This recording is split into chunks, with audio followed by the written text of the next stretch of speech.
The Science of Getting Rich by Wallace D. Wattles. Preface. This book is pragmatical, not philosophical, a practical manual, not a treatise upon theories. It is intended for the men and women whose most pressing need is for money, who wish to get rich first and philosophize afterward. It is for those who have, so far, found neither the time, the means, nor the opportunity to go deeply into the study of metaphysics, but who want results and who are willing to take the conclusions of science as a basis for action, without going into all the processes by which those conclusions were reached. It is expected that the reader will take the fundamental statements upon faith, just as he would take statements concerning a law of electrical action if they were promulgated by a Marconi or an Edison, and taking the statements upon faith that he will prove their truth by acting upon them without fear or hesitation. Every man or woman who does this will certainly get rich, for the science herein applied is an exact science, and failure is impossible. For the benefit, however, of those who wish to investigate philosophical theories and so secure a logical basis for faith, I will here cite certain authorities.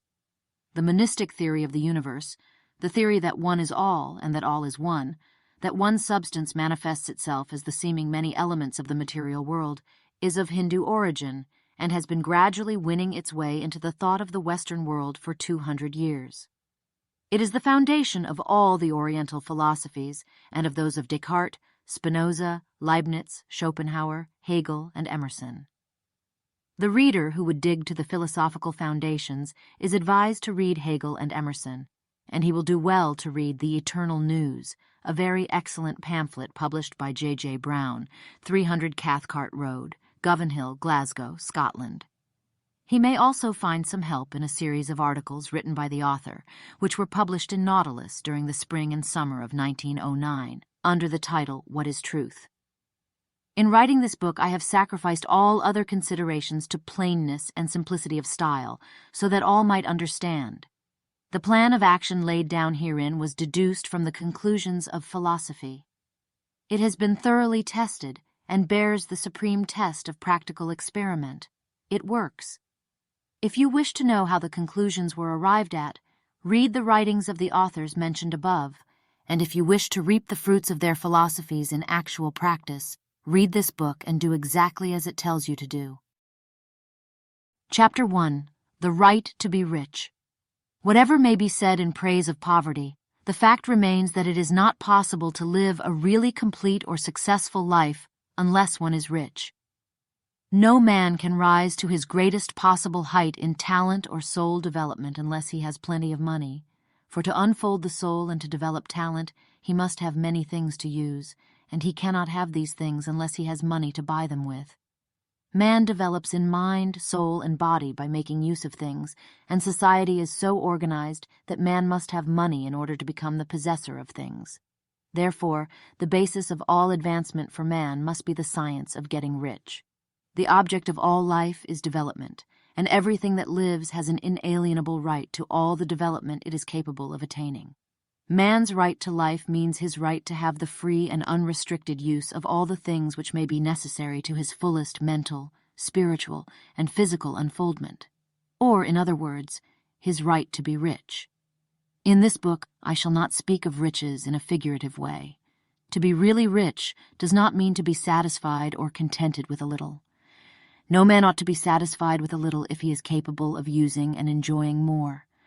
The purpose of nature is the advancement and unfoldment of life, and every man should have all that can contribute to the power, elegance, beauty, and richness of life. To be content with less is sinful. The man who owns all he wants for the living of all the life he is capable of living is rich, and no man who has not plenty of money can have all he wants. Life has advanced so far and become so complex that even the most ordinary man or woman requires a great amount of wealth in order to live in a manner that even approaches completeness. Every person naturally wants to become all that he is capable of becoming. This desire to realize innate possibilities is inherent in human nature. We cannot help wanting to be all that we can be. Success in life is becoming what you want to be. You can become what you want to be only by making use of things, and you can have the free use of things only as you become rich enough to buy them. To understand the science of getting rich is therefore the most essential of all knowledge. There is nothing wrong in wanting to get rich. The desire for riches is really the desire for a richer, fuller, and more abundant life, and that desire is praiseworthy. The man who does not desire to live more abundantly is abnormal, and so the man who does not desire to have money enough to buy all he wants is abnormal. There are three motives for which we live. We live for the body, we live for the mind, and we live for the soul. No one of these is better or holier than the other. All are alike desirable, and no one of the three, body, mind, or soul, can live fully if either of the others is cut short of full life and expression. It is not right or noble to live only for the soul and deny mind or body, and it is wrong to live for the intellect and deny body and soul. We are all acquainted with the loathsome consequences of living for the body and denying both mind and soul, and we see that real life means the complete expression of all that man can give forth through body, mind, and soul. Whatever he may say, no man can be really happy or satisfied unless his body is living fully in every function, and unless the same is true of his mind and his soul. Wherever there is unexpressed possibility, or function not performed, there is unsatisfied desire. Desire is possibility seeking expression, or function seeking performance. Man cannot live fully in body without good food, comfortable clothing, and warm shelter, and without freedom from excessive toil. Rest and recreation are also necessary to his physical life. He cannot live fully in mind without books and time to study them, without opportunity for travel and observation, or without intellectual companionship. To live fully in mind, he must have intellectual recreations, and must surround himself with all the objects of art and beauty he is capable of using and appreciating. To live fully in soul, man must have love, and love is denied expression by poverty. Man's highest happiness is found in the bestowal of benefits on those he loves. Love finds its most natural and spontaneous expression in giving. The man who has nothing to give cannot fill his place as a husband or father, as a citizen, or as a man. It is in the use of material things that man finds full life for his body, develops his mind, and unfolds his soul. It is therefore of supreme importance to him that he should be rich. It is perfectly right that you should desire to be rich. If you are a normal man or woman, you cannot help doing so. It is perfectly right that you should give your best attention to the science of getting rich, for it is the noblest and most necessary of all studies. If you neglect this study, you are derelict in your duty to yourself, to God, and to humanity, for you can render God and humanity no greater service than to make the most of yourself. Chapter 2. There is a science of getting rich. There is a science of getting rich, and it is an exact science like algebra or arithmetic. There are certain laws which govern the process of acquiring riches. Once these laws are learned and obeyed by any man, he will get rich with mathematical certainty. The ownership of money and property comes as a result of doing things in a certain way. Those who do things in this certain way, whether on purpose or accidentally, get rich, while those who do not do things in this certain way, no matter how hard they work or how able they are, remain poor. It is a natural law that like causes always produce like effects, and therefore any man or woman who learns to do things in this certain way will infallibly get rich. That the above statement is true is shown by the following facts. Getting rich is not a matter of environment, for if it were, all the people in certain neighborhoods would become wealthy.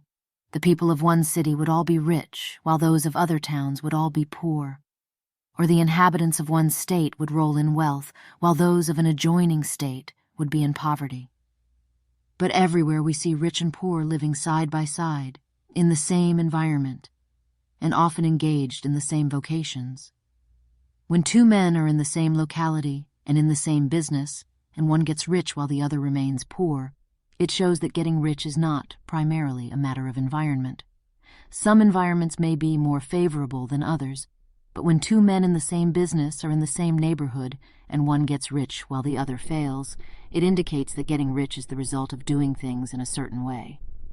And further, the ability to do things in this certain way is not due solely to the possession of talent, for many people who have great talent remain poor, while others who have very little talent get rich. Studying the people who have got rich, we find that they are an average lot in all respects, having no greater talents and abilities than other men.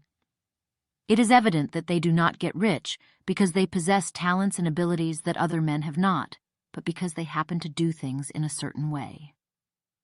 Getting rich is not the result of saving or thrift. Many very penurious people are poor, while free spenders often get rich.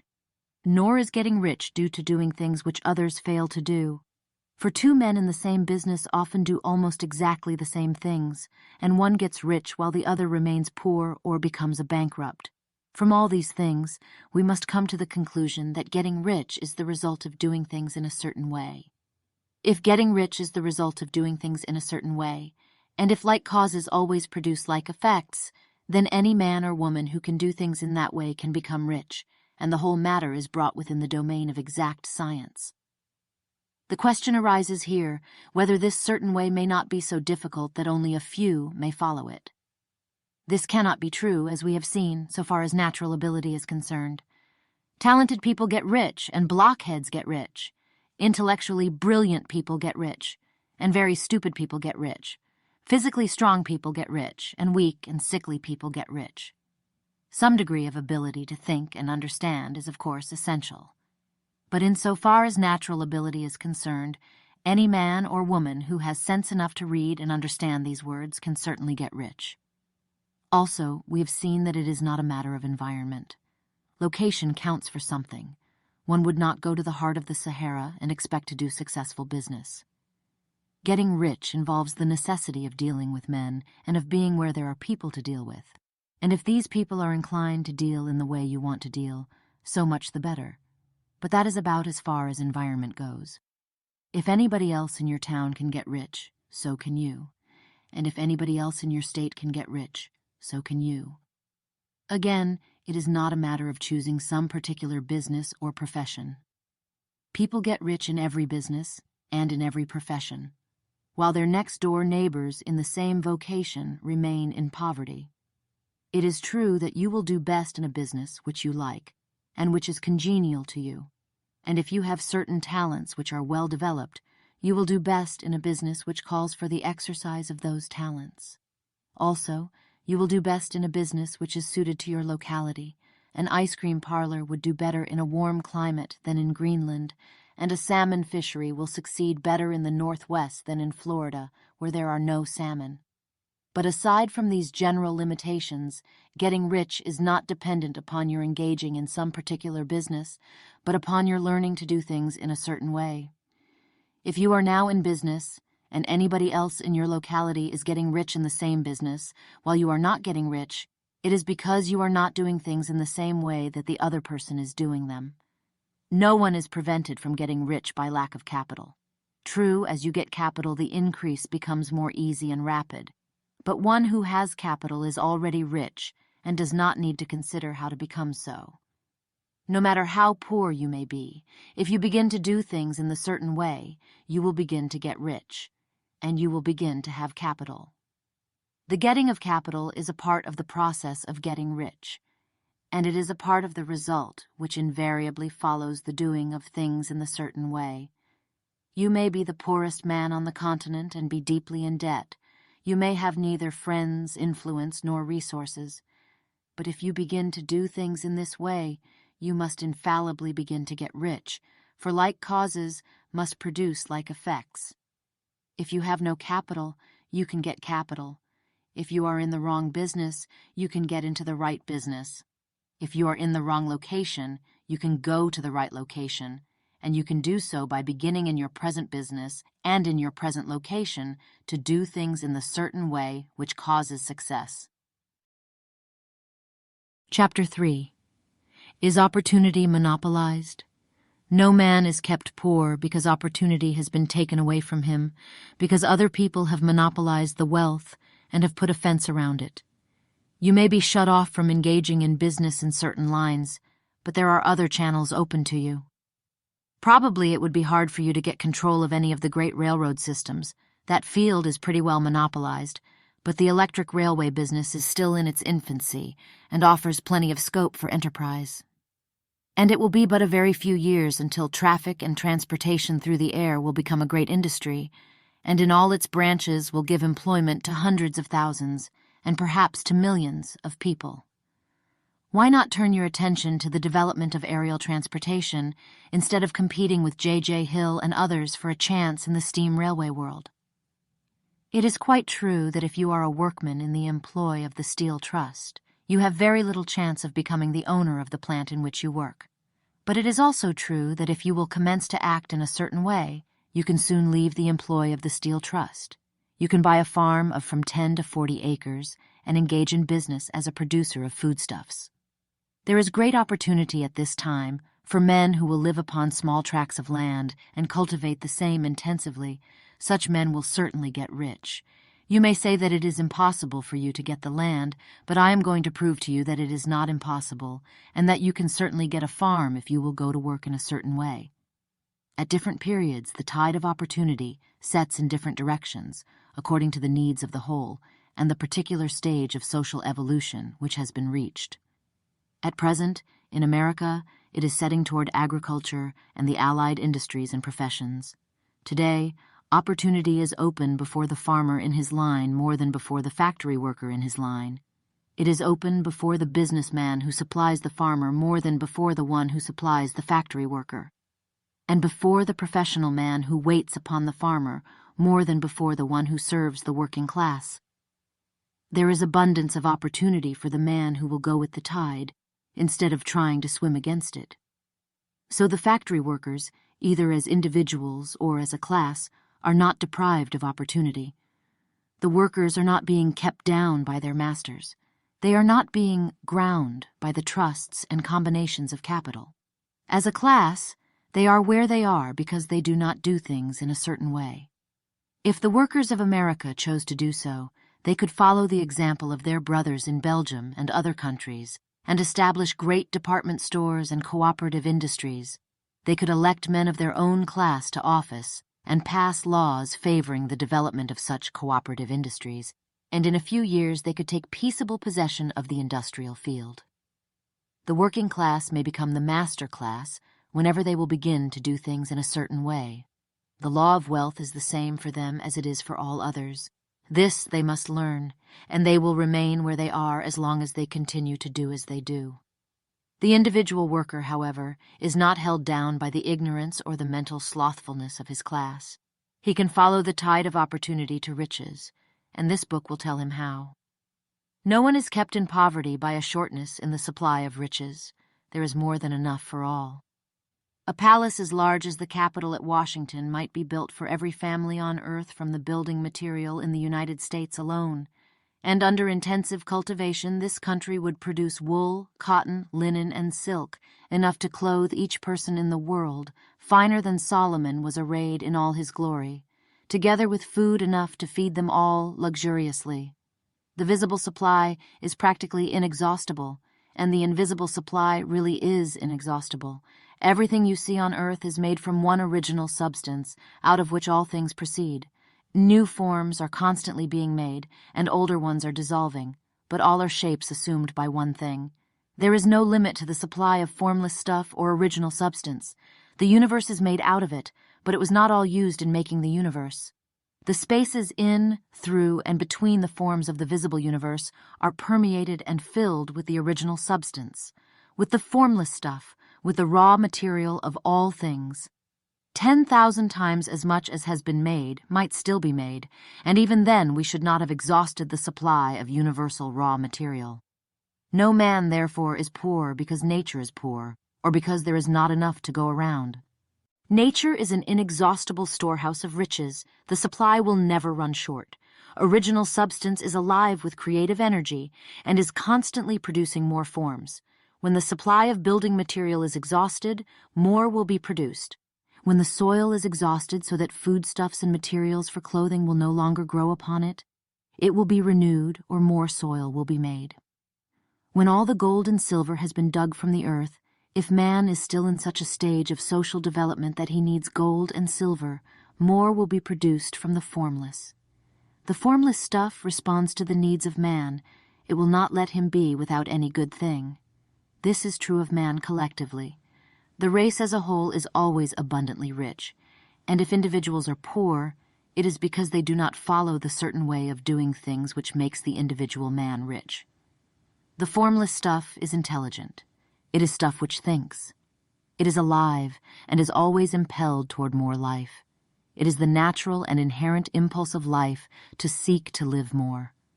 It is the nature of intelligence to enlarge itself, and of consciousness to seek to extend its boundaries and find fuller expression. The universe of forms has been made by formless living substance, throwing itself into form in order to express itself more fully. The universe is a great living presence, always moving inherently toward more life and fuller functioning. Nature is formed for the advancement of life. Its impelling motive is the increase of life. For this cause, everything which can possibly minister to life is bountifully provided. There can be no lack unless God is to contradict himself and nullify his own works. You are not kept poor by lack in the supply of riches.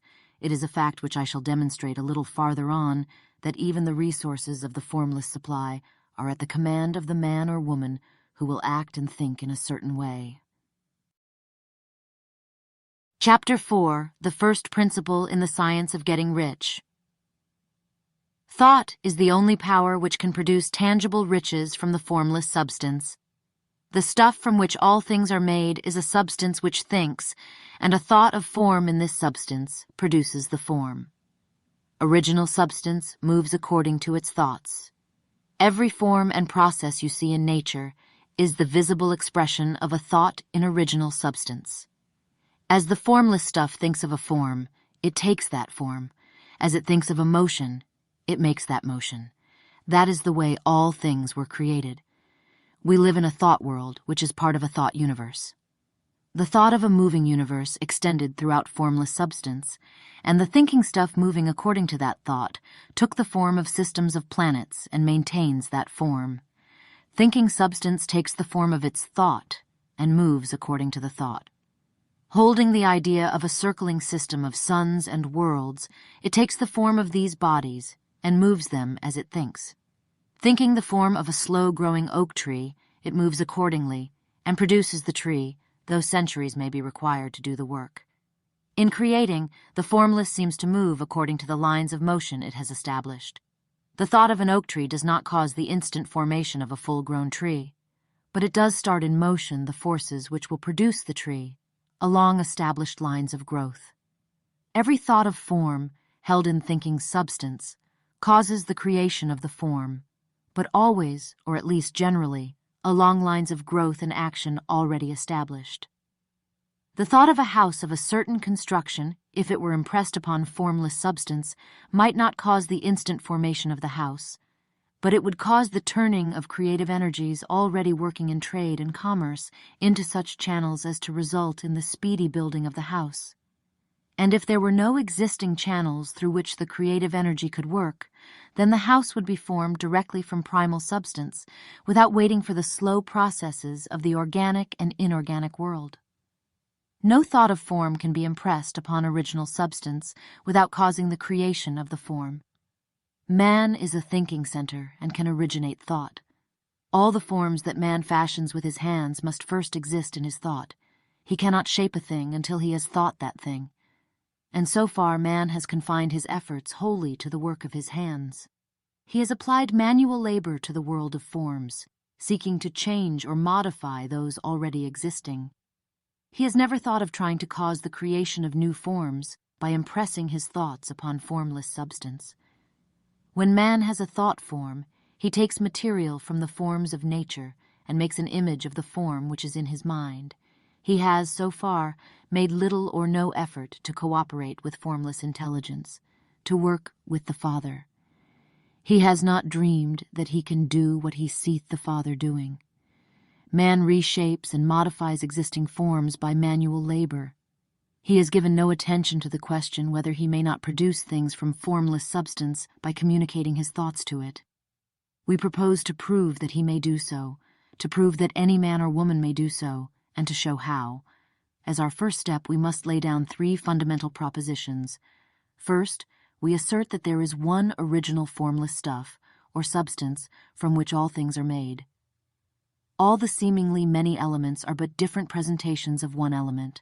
All the many forms found in organic and inorganic nature are but different shapes, made from the same stuff. And this stuff is thinking stuff. A thought held in it produces the form of the thought. Thought, in thinking substance, produces shapes. Man is a thinking center, capable of original thought. If man can communicate his thought to original thinking substance, he can cause the creation, or formation, of the thing he thinks about.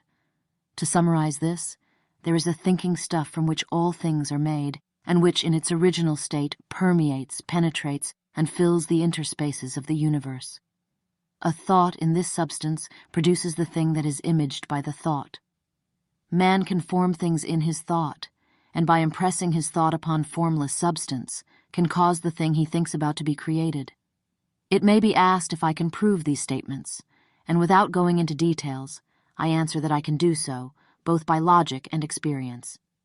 Reasoning back from the phenomena of form and thought, I come to one original thinking substance, and reasoning forward from this thinking substance, I come to man's power to cause the formation of the thing he thinks about, and by experiment I find the reasoning true, and this is my strongest proof.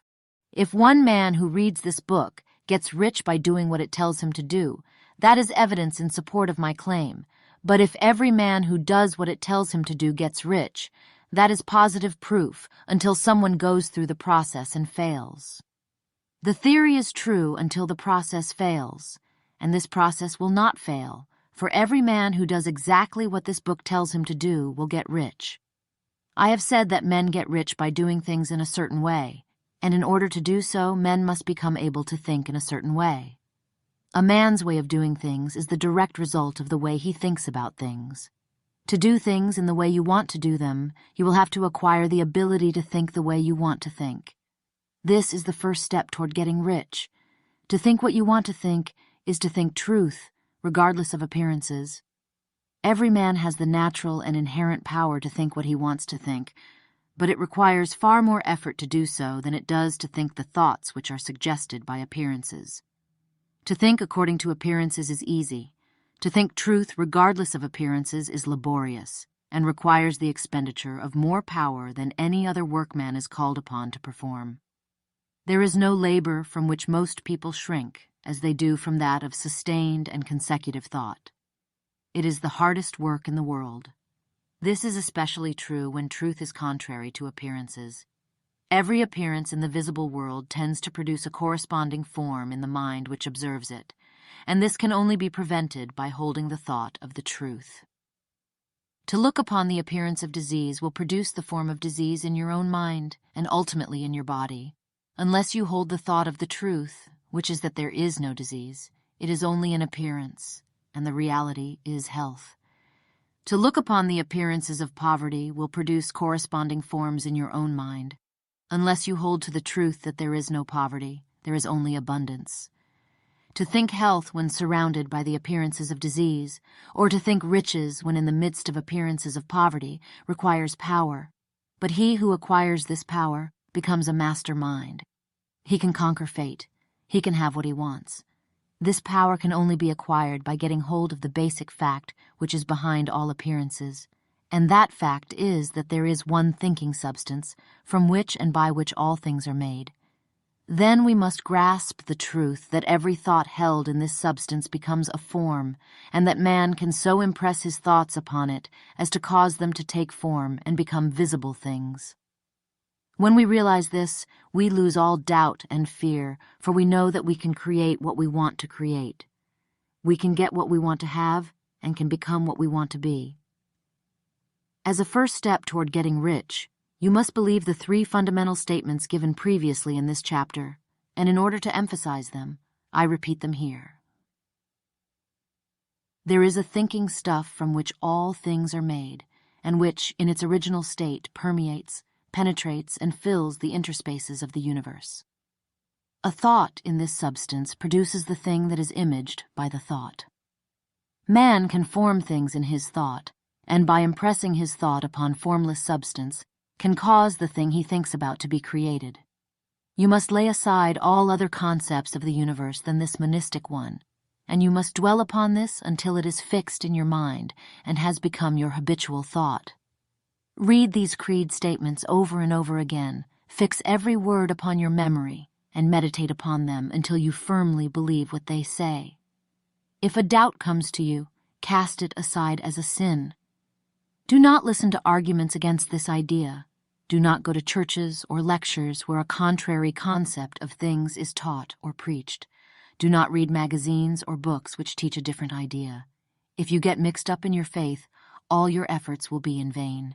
Do not ask why these things are true, nor speculate as to how they can be true. Simply take them on trust.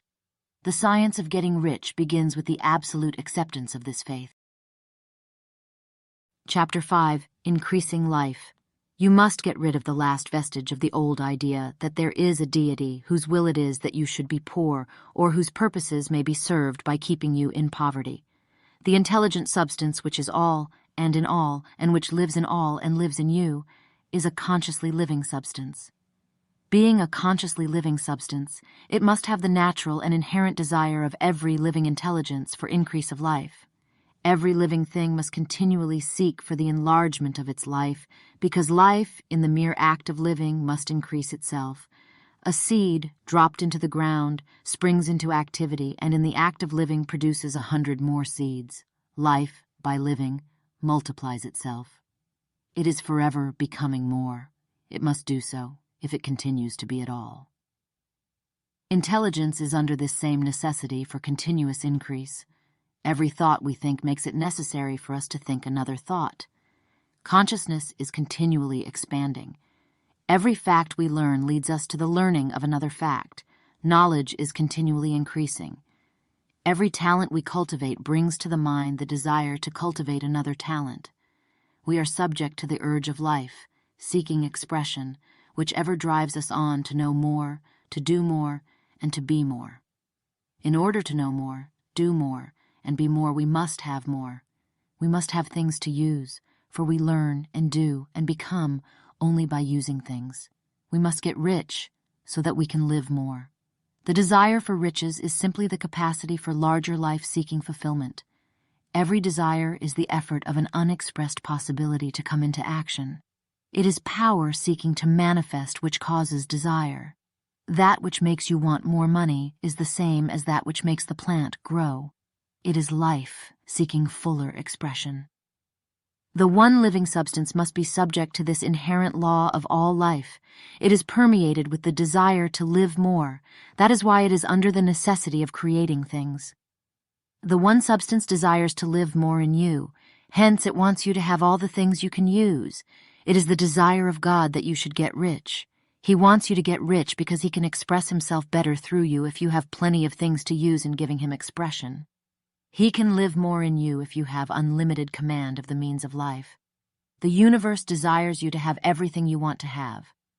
Nature is friendly to your plans. Everything is naturally for you. Make up your mind that this is true. It is essential, however, that your purpose should harmonize with the purpose that is in all. You must want real life, not mere pleasure or sensual gratification. Life is the performance of function, and the individual really lives only when he performs every function, physical, mental, and spiritual, of which he is capable, without excess in any. You do not want to get rich in order to live swinishly for the gratification of animal desires.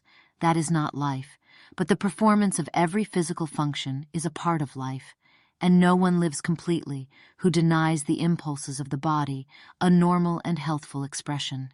You do not want to get rich solely to enjoy mental pleasures, to get knowledge, to gratify ambition, to outshine others, to be famous. All these are a legitimate part of life, but the man who lives for the pleasures of the intellect alone will only have a partial life, and he will never be satisfied with his lot.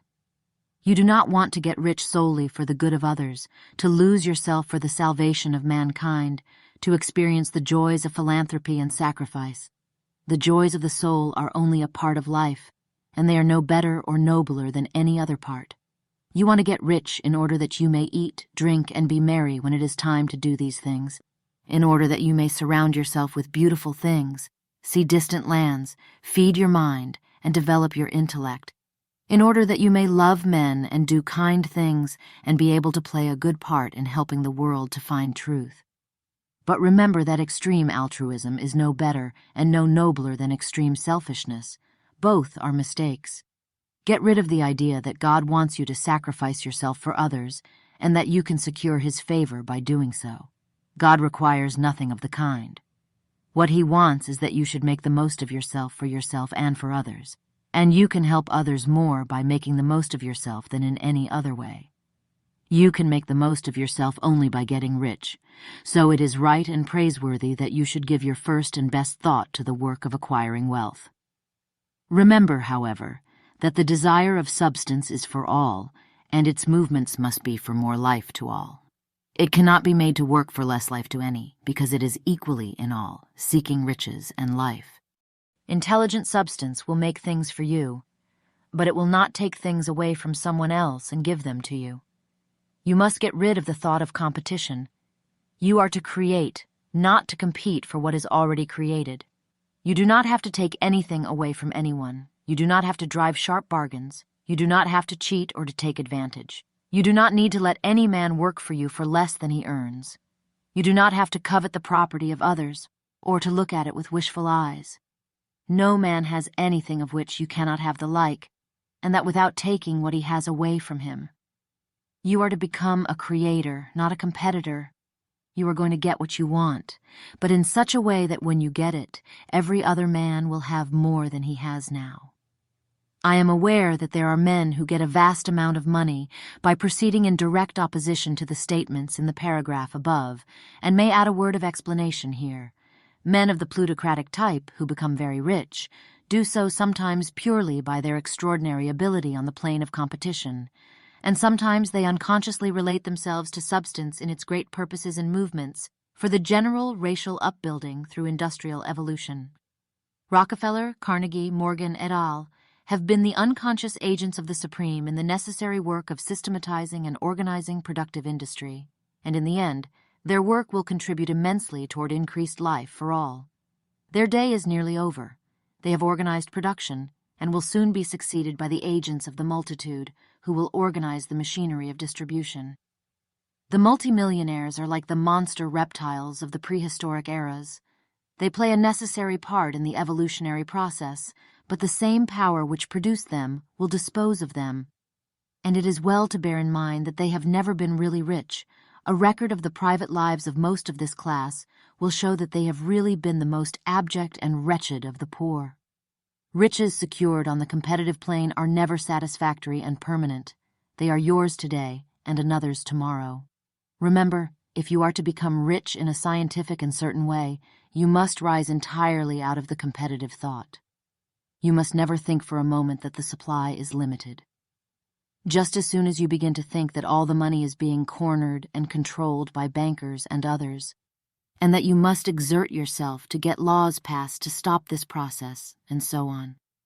In that moment, you drop into the competitive mind, and your power to cause creation is gone for the time being. And what is worse, you will probably arrest the creative movements you have already instituted. Know that there are countless millions of dollars worth of gold in the mountains of the earth, not yet brought to light, and know that if there were not, more would be created from thinking substance to supply your needs. Know that the money you need will come, even if it is necessary for 1,000 men to be led to the discovery of new gold mines tomorrow. Never look at the visible supply, look always at the limitless riches in formless substance, and know that they are coming to you as fast as you can receive and use them. Nobody, by cornering the visible supply, can prevent you from getting what is yours. So never allow yourself to think for an instant that all the best building spots will be taken before you get ready to build your house, unless you hurry. Never worry about the trusts and combines and get anxious for fear they will soon come to own the whole earth. Never get afraid that you will lose what you want because some other person beats you to it. That cannot possibly happen. You are not seeking anything that is possessed by anybody else. You are causing what you want to be created from formless substance, and the supply is without limits. Stick to the formulated statement. There is a thinking stuff from which all things are made, and which, in its original state, permeates, penetrates, and fills the interspaces of the universe. A thought, in this substance, produces the thing that is imaged by the thought. Man can form things in his thought, and by impressing his thought upon formless substance, can cause the thing he thinks about to be created. Chapter 6. How Riches Come to You. When I say that you do not have to drive sharp bargains, I do not mean that you do not have to drive any bargains at all, or that you are above the necessity for having any dealings with your fellow men. I mean that you will not need to deal with them unfairly. You do not have to get something for nothing, but can give to every man more than you take from him. You cannot give every man more in cash market value than you take from him, but you can give him more in use value than the cash value of the thing you take from him. The paper, ink, and other material in this book may not be worth the money you paid for it, but if the ideas suggested by it bring you thousands of dollars, you have not been wronged by those who sold it to you. They have given you a great use value for a small cash value. Let us suppose that I own a picture by one of the great artists, which, in any civilized community, is worth thousands of dollars. I take it to Baffin Bay, and by salesmanship induce an Eskimo to give a bundle of furs worth $500 for it. I have really wronged him, for he has no use for the picture. It has no use value to him. It will not add to his life. But suppose I give him a gun worth $50 for his furs. Then he has made a good bargain. He has use for the gun. It will get him many more furs and much food. It will add to his life in every way. It will make him rich. When you rise from the competitive to the creative plane, you can scan your business transactions very strictly, and if you are selling any man anything which does not add more to his life than the thing he gives you in exchange, you can afford to stop it. You do not have to beat anybody in business. And if you are in a business which does beat people, get out of it at once. Give every man more in use value than you take from him in cash value. Then you are adding to the life of the world by every business transaction. If you have people working for you, you must take from them more in cash value than you pay them in wages, but you can so organize your business that it will be filled with the principle of advancement, and so that each employee who wishes to do so may advance a little every day. You can make your business do for your employees what this book is doing for you. You can so conduct your business that it will be a sort of ladder, by which every employee who will take the trouble may climb to riches himself. And given the opportunity, if he will not do so, it is not your fault. And finally, because you are to cause the creation of your riches from formless substance, which permeates all your environment, it does not follow that they are to take shape from the atmosphere and come into being before your eyes. If you want a sewing machine, for instance, I do not mean to tell you that you are to impress the thought of a sewing machine on thinking substance until the machine is formed without hands in the room where you sit or elsewhere. But if you want a sewing machine, hold the mental image of it with the most positive certainty that it is being made, or is on its way to you. After once forming the thought, have the most absolute and unquestioning faith that the sewing machine is coming. Never think of it, or speak of it, in any other way than as being sure to arrive. Claim it as already yours. It will be brought to you by the power of the Supreme Intelligence, acting upon the minds of men. If you live in Maine, it may be that a man will be brought from Texas or Japan to engage in some transaction which will result in your getting what you want. If so, the whole matter will be as much to that man's advantage as it is to yours. Do not forget for a moment that the thinking substance is through all, in all, communicating with all, and can influence all. The desire of thinking substance for fuller life and better living has caused the creation of all the sewing machines already made, and it can cause the creation of millions more, and will, whenever men set it in motion by desire and faith, and by acting in a certain way. You can certainly have a sewing machine in your house, and it is just as certain that you can have any other thing or things which you want, and which you will use for the advancement of your own life and the lives of others. You need not hesitate about asking largely. It is your Father's pleasure to give you the kingdom, said Jesus. Original substance wants to live all that is possible in you, and wants you to have all that you can or will use for the living of the most abundant life. If you fix upon your consciousness the fact that the desire you feel for the possession of riches is one with the desire of omnipotence for more complete expression, your faith becomes invincible. Once I saw a little boy sitting at a piano and vainly trying to bring harmony out of the keys, and I saw that he was grieved and provoked by his inability to play real music. I asked him the cause of his vexation, and he answered, "I can feel the music in me, but I can't make my hands go right." The music in him was the urge of original substance, containing all the possibilities of all life. All that there is of music was seeking expression through the child. God, the one substance, is trying to live and do and enjoy things through humanity. He is saying, "I want hands to build wonderful structures, to play divine harmonies, to paint glorious pictures. I want feet to run my errands, eyes to see my beauties, tongues to tell mighty truths and to sing marvelous songs," and so on. All that there is of possibility is seeking expression through men. God wants those who can play music to have pianos and every other instrument, and to have the means to cultivate their talents to the fullest extent. He wants those who can appreciate beauty to be able to surround themselves with beautiful things. He wants those who can discern truth to have every opportunity to travel and observe. He wants those who can appreciate dress to be beautifully clothed, and those who can appreciate good food to be luxuriously fed. He wants all these things because it is himself that enjoys and appreciates them. It is God who wants to play and sing and enjoy beauty and proclaim truth and wear fine clothes and eat good foods. "It is God that worketh in you to will and to do," said Paul.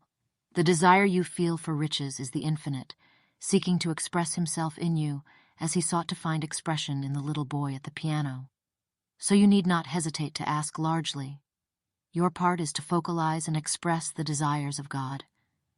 This is a difficult point with most people. They retain something of the old idea that poverty and self-sacrifice are pleasing to God. They look upon poverty as a part of the plan, a necessity of nature. They have the idea that God has finished his work and made all that he can make, and that the majority of men must stay poor because there is not enough to go around. They hold to so much of this erroneous thought that they feel ashamed to ask for wealth. They try not to want more than a very modest competence, just enough to make them fairly comfortable.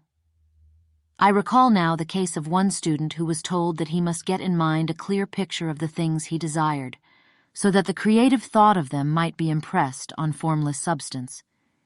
He was a very poor man, living in a rented house, and having only what he earned from day to day, and he could not grasp the fact that all wealth was his. So, after thinking the matter over, he decided that he might reasonably ask for a new rug for the floor of his best room and an anthracite coal stove to heat the house during the cold weather. Following the instructions given in this book, he obtained these things in a few months, and then it dawned upon him that he had not asked enough. He went through the house in which he lived and planned all the improvements he would like to make in it. He mentally added a bay window here and a room there until it was complete in his mind as his ideal home. And then he planned its furnishings. Holding the whole picture in his mind, he began living in the certain way and moving toward what he wanted, and he owns the house now and is rebuilding it after the form of his mental image. And now, with still larger faith, he is going on to get greater things. It has been unto him according to his faith, and it is so with you and with all of us. Chapter 7. Gratitude. The illustrations given in the last chapter will have conveyed to the reader the fact that the first step toward getting rich is to convey the idea of your wants to the formless substance. This is true, and you will see that in order to do so, it becomes necessary to relate yourself to the formless intelligence in a harmonious way. To secure this harmonious relation is a matter of such primary and vital importance that I shall give some space to its discussion here and give you instructions which, if you will follow them, will be certain to bring you into perfect unity of mind with God. The whole process of mental adjustment and atonement can be summed up in one word: gratitude. First, you believe that there is one intelligent substance from which all things proceed. Second, you believe that this substance gives you everything you desire. And third, you relate yourself to it by a feeling of deep and profound gratitude. Many people who order their lives rightly in all other ways are kept in poverty by their lack of gratitude. Having received one gift from God, they cut the wires which connect them with Him by failing to make acknowledgement. It is easy to understand that the nearer we live to the source of wealth, the more wealth we shall receive. And it is easy also to understand that the soul that is always grateful lives in closer touch with God than the one which never looks to Him in thankful acknowledgement. The more gratefully we fix our minds on the Supreme when good things come to us, the more good things we will receive, and the more rapidly they will come. And the reason simply is that the mental attitude of gratitude draws the mind into closer touch with the source from which the blessings come. If it is a new thought to you that gratitude brings your whole mind into closer harmony with the creative energies of the universe, consider it well, and you will see that it is true. The good things you already have come to you along the line of obedience to certain laws. Gratitude will lead your mind out along the ways by which things come, and it will keep you in close harmony with creative thought and prevent you from falling into competitive thought. Gratitude alone can keep you looking toward the all and prevent you from falling into the error of thinking of the supply as limited. And to do that would be fatal to your hopes. There is a law of gratitude, and it is absolutely necessary that you should observe the law if you are to get the results you seek. The law of gratitude is the natural principle that action and reaction are always equal and in opposite directions. The grateful outreaching of your mind in thankful praise to the Supreme is a liberation or expenditure of force. It cannot fail to reach that to which it is addressed, and the reaction is an instantaneous movement toward you. Draw nigh unto God, and He will draw nigh unto you. That is a statement of psychological truth, and if your gratitude is strong and constant, the reaction in formless substance will be strong and continuous. The movement of the things you want will be always toward you. Notice the grateful attitude that Jesus took, how He always seems to be saying, I thank Thee, Father, that Thou hearest me. You cannot exercise much power without gratitude, for it is gratitude that keeps you connected with power. But the value of gratitude does not consist solely in getting you more blessings in the future. Without gratitude, you cannot long keep from dissatisfied thought regarding things as they are. The moment you permit your mind to dwell with dissatisfaction upon things as they are, you begin to lose ground. You fix attention upon the common, the ordinary, the poor, and the squalid and mean, and your mind takes the form of these things. Then you will transmit these forms or mental images to the formless, and the common, the poor, the squalid, and mean will come to you. To permit your mind to dwell upon the inferior is to become inferior, and to surround yourself with inferior things. On the other hand, to fix your attention on the best is to surround yourself with the best, and to become the best. The creative power within us makes us into the image of that to which we give our attention. We are thinking substance, and thinking substance always takes the form of that which it thinks about. The grateful mind is constantly fixed upon the best. Therefore it tends to become the best. It takes the form or character of the best, and will receive the best. Also, faith is born of gratitude. The grateful mind continually expects good things, and expectation becomes faith. The reaction of gratitude upon one's own mind produces faith, and every outgoing wave of grateful thanksgiving increases faith. He who has no feeling of gratitude cannot long retain a living faith, and without a living faith, you cannot get rich by the creative method, as we shall see in the following chapters. It is necessary, then, to cultivate the habit of being grateful for every good thing that comes to you, and to give thanks continuously. And because all things have contributed to your advancement, you should include all things in your gratitude.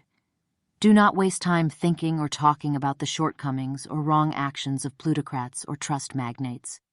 Their organization of the world has made your opportunity. All you get really comes to you because of them. Do not rage against corrupt politicians. If it were not for politicians, we should fall into anarchy, and your opportunity would be greatly lessened. God has worked a long time and very patiently to bring us up to where we are in industry and government, and He is going right on with His work. There is not the least doubt that He will do away with plutocrats, trust magnates, captains of industry, and politicians as soon as they can be spared. But in the meantime, behold, they are all very good. Remember that they are all helping to arrange the lines of transmission along which your riches will come to you, and be grateful to them all. This will bring you into harmonious relations with the good in everything, and the good in everything will move toward you. Chapter 8. Thinking in the Certain Way. Turn back to Chapter 6 and read again the story of the man who formed a mental image of his house, and you will get a fair idea of the initial step toward getting rich. You must form a clear and definite mental picture of what you want. You cannot transmit an idea unless you have it yourself. You must have it before you can give it, and many people fail to impress thinking substance because they have themselves only a vague and misty concept of the things they want to do, to have, or to become. It is not enough that you should have a general desire for wealth to do good with. Everybody has that desire. It is not enough that you should have a wish to travel, see things, live more, etc. Everybody has those desires also. If you were going to send a wireless message to a friend, you would not send the letters of the alphabet in their order and let him construct the message for himself. Nor would you take words at random from the dictionary. You would send a coherent sentence, one which meant something. When you try to impress your wants upon substance, remember that it must be done by a coherent statement. You must know what you want and be definite. You can never get rich or start the creative power into action by sending out unformed longings and vague desires. Go over your desires just as the man I have described went over his house. See just what you want and get a clear mental picture of it as you wish it to look when you get it. That clear mental picture you must have continually in mind, as the sailor has in mind the port toward which he is sailing the ship. You must keep your face toward it all the time. You must no more lose sight of it than the steersman loses sight of the compass. It is not necessary to take exercises in concentration, nor to set apart special times for prayer and affirmation, nor to go into the silence, nor to do occult stunts of any kind. These things are well enough, but all you need is to know what you want, and to want it badly enough so that it will stay in your thoughts. Spend as much of your leisure time as you can in contemplating your picture, but no one needs to take exercises to concentrate his mind on a thing which he really wants. It is the things you do not really care about which require effort to fix your attention upon them. And unless you really want to get rich, so that the desire is strong enough to hold your thoughts directed to the purpose, as the magnetic pole holds the needle of the compass, it will hardly be worthwhile for you to try to carry out the instructions given in this book. The methods herein set forth are for people whose desire for riches is strong enough to overcome mental laziness and the love of ease, and make them work. The more clear and definite you make your picture, then, and the more you dwell upon it, bringing out all its delightful details, the stronger your desire will be. And the stronger your desire, the easier it will be to hold your mind fixed upon the picture of what you want. Something more is necessary, however, than merely to see the picture clearly. If that is all you do, you are only a dreamer, and will have little or no power for accomplishment. Behind your clear vision must be the purpose to realize it, to bring it out in tangible expression. And behind this purpose must be an invincible and unwavering faith that the thing is already yours, that it is at hand, and you have only to take possession of it. Live in the new house mentally until it takes form around you physically. In the mental realm, enter at once into full enjoyment of the things you want. Whatsoever things ye ask for when ye pray, believe that ye receive them, and ye shall have them, said Jesus. See the things you want as if they were actually around you all the time. See yourself as owning and using them. Make use of them in imagination, just as you will use them when they are your tangible possessions. Dwell upon your mental picture until it is clear and distinct, and then take the mental attitude of ownership toward everything in that picture. Take possession of it in mind, in the full faith that it is actually yours. Hold to this mental ownership. Do not waver for an instant in the faith that it is real. And remember what was said in a preceding chapter about gratitude. Be as thankful for it all the time as you expect to be when it has taken form. The man who can sincerely thank God for the things which as yet he owns only in imagination has real faith. He will get rich. He will cause the creation of whatsoever he wants. You do not need to pray repeatedly for the things you want. It is not necessary to tell God about it every day. Use not vain repetitions as the heathen do, said Jesus to his pupils, for your Father knoweth that ye have need of these things before ye ask him. Your part is to intelligently formulate your desire for the things which make for a larger life, and to get these desires arranged into a coherent whole, and then to impress this whole desire upon the formless substance, which has the power and the will to bring you what you want. You do not make this impression by repeating strings of words.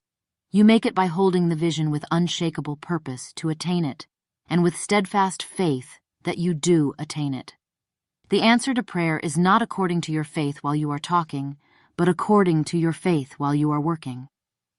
You cannot impress the mind of God by having a special Sabbath day set apart to tell him what you want, and then forgetting him during the rest of the week. You cannot impress him by having special hours to go into your closet and pray, if you then dismiss the matter from your mind until the hour of prayer comes again. Oral prayer is well enough, and has its effect, especially upon yourself, in clarifying your vision and strengthening your faith. But it is not your oral petitions which get you what you want. In order to get rich, you do not need a sweet hour of prayer. You need to pray without ceasing. And by prayer I mean holding steadily to your vision, with the purpose to cause its creation into solid form, and the faith that you are doing so. Believe that ye receive them. The whole matter turns on receiving, once you have clearly formed your vision. When you have formed it, it is well to make an oral statement, addressing the Supreme in reverent prayer, and from that moment you must, in mind, receive what you ask for. Live in the new house, wear the fine clothes, ride in the automobile, go on the journey, and confidently plan for greater journeys. Think and speak of all the things you have asked for in terms of actual present ownership. Imagine an environment and a financial condition exactly as you want them, and live all the time in that imaginary environment and financial condition. Mind, however, that you do not do this as a mere dreamer and castle builder. Hold to the faith that the imaginary is being realized, and to the purpose to realize it. Remember that it is faith and purpose in the use of the imagination which make the difference between the scientist and the dreamer, and having learned this fact, it is here that you must learn the proper use of the will. Chapter 9. How to use the will. To set about getting rich in a scientific way, you do not try to apply your willpower to anything outside of yourself. You have no right to do so anyway. It is wrong to apply your will to other men and women in order to get them to do what you wish done. It is as flagrantly wrong to coerce people by mental power as it is to coerce them by physical power. If compelling people by physical force to do things for you reduces them to slavery, compelling them by mental means accomplishes exactly the same thing. The only difference is in methods. If taking things from people by physical force is robbery, then taking things by mental force is robbery also. There is no difference in principle. You have no right to use your willpower upon another person, even for his own good, for you do not know what is for his good. The science of getting rich does not require you to apply power or force to any other person in any way whatsoever. There is not the slightest necessity for doing so. Indeed, any attempt to use your will upon others will only tend to defeat your purpose. You do not need to apply your will to things in order to compel them to come to you. That would simply be trying to coerce God, and would be foolish and useless, as well as irreverent. You do not have to compel God to give you good things, any more than you have to use your willpower to make the sun rise. You do not have to use your willpower to conquer an unfriendly deity, or to make stubborn and rebellious forces do your bidding. Substance is friendly to you, and is more anxious to give you what you want than you are to get it. To get rich, you need only to use your willpower upon yourself. When you know what to think and do, then you must use your will to compel yourself to think and do the right things. That is the legitimate use of the will in getting what you want, to use it in holding yourself to the right course. Use your will to keep yourself thinking and acting in the certain way. Do not try to project your will, or your thoughts, or your mind out into space, to act on things or people. Keep your mind at home. It can accomplish more there than elsewhere. Use your mind to form a mental image of what you want, and to hold that vision with faith and purpose. And use your will to keep your mind working in the right way. The more steady and continuous your faith and purpose, the more rapidly you will get rich, because you will make only positive impressions upon substance, and you will not neutralize or offset them by negative impressions. The picture of your desires, held with faith and purpose, is taken up by the formless and permeates it to great distances, throughout the universe, for all I know. As this impression spreads, all things are set moving toward its realization. Every living thing, every inanimate thing, and the things yet uncreated are stirred toward bringing into being that which you want. All force begins to be exerted in that direction. All things begin to move toward you.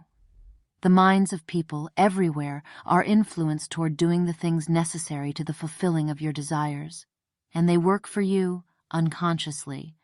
But you can check all this by starting a negative impression in the formless substance. Doubt or unbelief is as certain to start a movement away from you as faith and purpose are to start one toward you. It is by not understanding this that most people who try to make use of mental science in getting rich make their failure. Every hour and moment you spend in giving heed to doubts and fears, every hour you spend in worry, every hour in which your soul is possessed by unbelief, sets a current away from you in the whole domain of intelligent substance. All the promises are unto them that believe, and unto them only. Notice how insistent Jesus was upon this point of belief, and now you know the reason why. Since belief is all-important, it behooves you to guard your thoughts, and as your beliefs will be shaped to a very great extent by the things you observe and think about, it is important that you should command your attention. And here the will comes into use, for it is by your will that you determine upon what things your attention shall be fixed. If you want to become rich, you must not make a study of poverty. Things are not brought into being by thinking about their opposites. Health is never to be attained by studying disease and thinking about disease. Righteousness is not to be promoted by studying sin and thinking about sin. And no one ever got rich by studying poverty and thinking about poverty. Medicine as a science of disease has increased disease. Religion as a science of sin has promoted sin, and economics as a study of poverty will fill the world with wretchedness and want. Do not talk about poverty. Do not investigate it or concern yourself with it. Never mind what its causes are. You have nothing to do with them. What concerns you is the cure. Do not spend your time in charitable work or charity movements. All charity only tends to perpetuate the wretchedness it aims to eradicate. I do not say that you should be hard-hearted or unkind and refuse to hear the cry of need, but you must not try to eradicate poverty in any of the conventional ways. Put poverty behind you, and put all that pertains to it behind you, and make good. Get rich. That is the best way you can help the poor. And you cannot hold the mental image which is to make you rich if you fill your mind with pictures of poverty. Do not read books or papers which give circumstantial accounts of the wretchedness of the tenement dwellers, of the horrors of child labor, and so on. Do not read anything which fills your mind with gloomy images of want and suffering.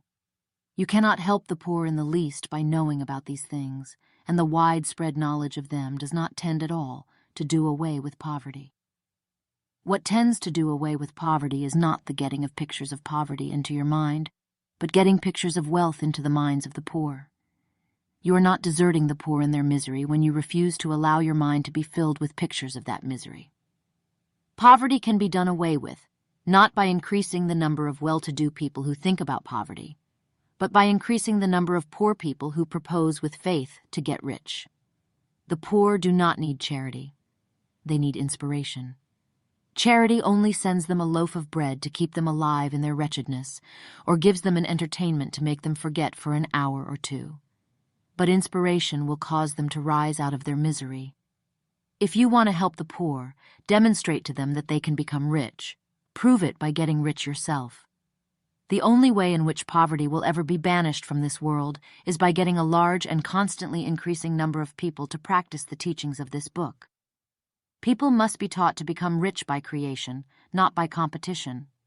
Every man who becomes rich by competition throws down behind him the ladder by which he rises and keeps others down.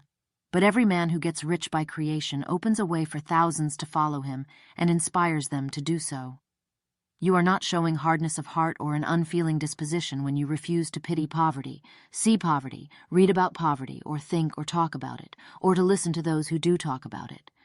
Use your willpower to keep your mind off the subject of poverty and to keep it fixed with faith and purpose on the vision of what you want.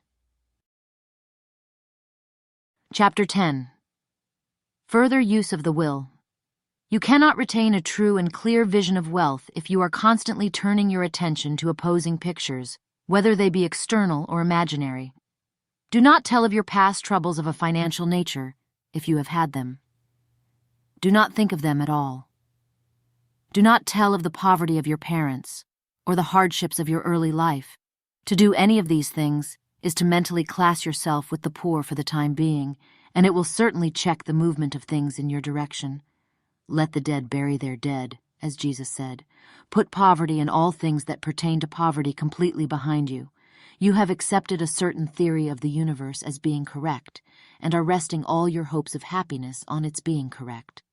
And what can you gain by giving heed to conflicting theories? Do not read religious books which tell you that the world is soon coming to an end, and do not read the writings of muckrakers and pessimistic philosophers who tell you that it is going to the devil. The world is not going to the devil, it is going to God. It is a wonderful becoming. True, there may be a good many things in existing conditions which are disagreeable, but what is the use of studying them when they are certainly passing away, and when the study of them only tends to check their passing and keep them with us? Why give time and attention to things which are being removed by evolutionary growth, when you can hasten their removal only by promoting the evolutionary growth as far as your part of it goes?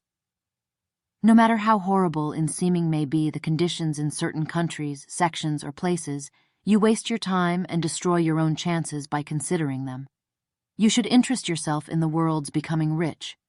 Think of the riches the world is coming into instead of the poverty it is growing out of, and bear in mind that the only way in which you can assist the world in growing rich is by growing rich yourself through the creative method, not the competitive one.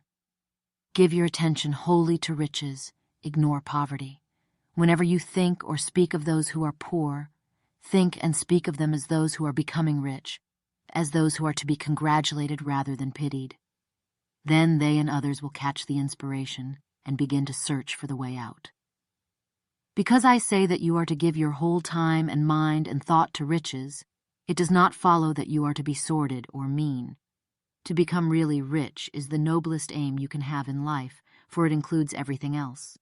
On the competitive plane, the struggle to get rich is a godless scramble for power over other men. But when we come into the creative mind, all this is changed. All that is possible in the way of greatness and soul unfoldment, of service and lofty endeavor, comes by way of getting rich. All is made possible by the use of things. If you lack for physical health, you will find that the attainment of it is conditional on your getting rich. Only those who are emancipated from financial worry and who have the means to live a carefree existence and follow hygienic practices can have and retain health. Moral and spiritual greatness is possible only to those who are above the competitive battle for existence, and only those who are becoming rich on the plane of creative thought are free from the degrading influences of competition. If your heart is set on domestic happiness, remember that love flourishes best where there is refinement, a high level of thought, and freedom from corrupting influences. And these are to be found only where riches are attained by the exercise of creative thought, without strife or rivalry. You can aim at nothing so great or noble, I repeat, as to become rich, and you must fix your attention upon your mental picture of riches to the exclusion of all that may tend to dim or obscure the vision. You must learn to see the underlying truth in all things. You must see beneath all seemingly wrong conditions the great one life ever moving forward toward fuller expression and more complete happiness. It is the truth that there is no such thing as poverty, that there is only wealth. Some people remain in poverty because they are ignorant of the fact that there is wealth for them, and these can best be taught by showing them the way to affluence in your own person and practice. Others are poor because, while they feel that there is a way out, they are too intellectually indolent to put forth the mental effort necessary to find that way and travel it.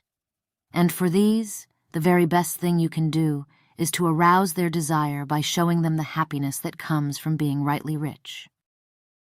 Others still are poor because, while they have some notion of science, they have become so swamped and lost in the maze of metaphysical and occult theories that they do not know which road to take. They try a mixture of many systems and fail in all. For these, again, the very best thing to do is to show the right way in your own person and practice. An ounce of doing things is worth a pound of theorizing. The very best thing you can do for the whole world is to make the most of yourself. You can serve God and man in no more effective way than by getting rich. That is, if you get rich by the creative method and not by the competitive one. Another thing. We assert that this book gives in detail the principles of the science of getting rich, and if that is true, you do not need to read any other book upon the subject. This may sound narrow and egotistical, but consider, there is no more scientific method of computation in mathematics than by addition, subtraction, multiplication, and division. No other method is possible. There can be but one shortest distance between 2 points. There is only one way to think scientifically, and that is to think in the way that leads by the most direct and simple route to the goal. No man has yet formulated a briefer or less complex system than the one set forth herein. It has been stripped of all non-essentials. When you commence on this, lay all others aside, put them out of your mind altogether. Read this book every day, keep it with you, commit it to memory, and do not think about other systems and theories. If you do, you will begin to have doubts, and to be uncertain and wavering in your thought, and then you will begin to make failures. After you have made good and become rich, you may study other systems as much as you please. But until you are quite sure that you have gained what you want, do not read anything on this line but this book unless it be the authors mentioned in the preface. And read only the most optimistic comments on the world's news, those in harmony with your picture. Also, postpone your investigations into the occult. Do not dabble in theosophy, spiritualism, or kindred studies. It is very likely that the dead still live and are near, but if they are, let them alone. Mind your own business. Wherever the spirits of the dead may be, they have their own work to do and their own problems to solve, and we have no right to interfere with them. We cannot help them, and it is very doubtful whether they can help us or whether we have any right to trespass upon their time if they can. Let the dead and the hereafter alone, and solve your own problem. Get rich. If you begin to mix with the occult, you will start mental cross-currents which will surely bring your hopes to shipwreck. Now, this and the preceding chapters have brought us to the following statement of basic facts. There is a thinking stuff from which all things are made, and which, in its original state, permeates, penetrates, and fills the interspaces of the universe. A thought in this substance produces the thing that is imaged by the thought. Man can form things in his thought, and by impressing his thought upon formless substance, can cause the thing he thinks about to be created. In order to do this, man must pass from the competitive to the creative mind. He must form a clear mental picture of the things he wants, and hold this picture in his thoughts with the fixed purpose to get what he wants, and the unwavering faith that he does get what he wants, closing his mind against all that may tend to shake his purpose, dim his vision, or quench his faith. And in addition to all this, we shall now see that he must live and act in a certain way. Chapter 11. Acting in the certain way. Thought is the creative power, or the impelling force which causes the creative power to act. Thinking in a certain way will bring riches to you, but you must not rely upon thought alone, paying no attention to personal action. That is the rock upon which many otherwise scientific metaphysical thinkers meet shipwreck, the failure to connect thought with personal action. We have not yet reached the stage of development, even supposing such a stage to be possible, in which man can create directly from formless substance without nature's processes or the work of human hands. Man must not only think, but his personal action must supplement his thought. By thought, you can cause the gold in the hearts of the mountains to be impelled toward you, but it will not mine itself, refine itself, coin itself into double eagles, and come rolling along the roads, seeking its way into your pocket. Under the impelling power of the Supreme Spirit, men's affairs will be so ordered that someone will be led to mine the gold for you. Other men's business transactions will be so directed that the gold will be brought toward you, and you must so arrange your own business affairs that you may be able to receive it when it comes to you. Your thought makes all things, animate and inanimate, work to bring you what you want, but your personal activity must be such that you can rightly receive what you want when it reaches you. You are not to take it as charity nor to steal it. You must give every man more in use value than he gives you in cash value. The scientific use of thought consists in forming a clear and distinct mental image of what you want, in holding fast to the purpose to get what you want, and in realizing with grateful faith that you do get what you want. Do not try to project your thought in any mysterious or occult way with the idea of having it go out and do things for you. That is wasted effort and will weaken your power to think with sanity. The action of thought in getting rich is fully explained in the preceding chapters. Your faith and purpose positively impress your vision upon formless substance, which has the same desire for more life that you have. And this vision received from you sets all the creative forces at work in and through their regular channels of action, but directed toward you. It is not your part to guide or supervise the creative process. All you have to do with that is to retain your vision, stick to your purpose, and maintain your faith and gratitude.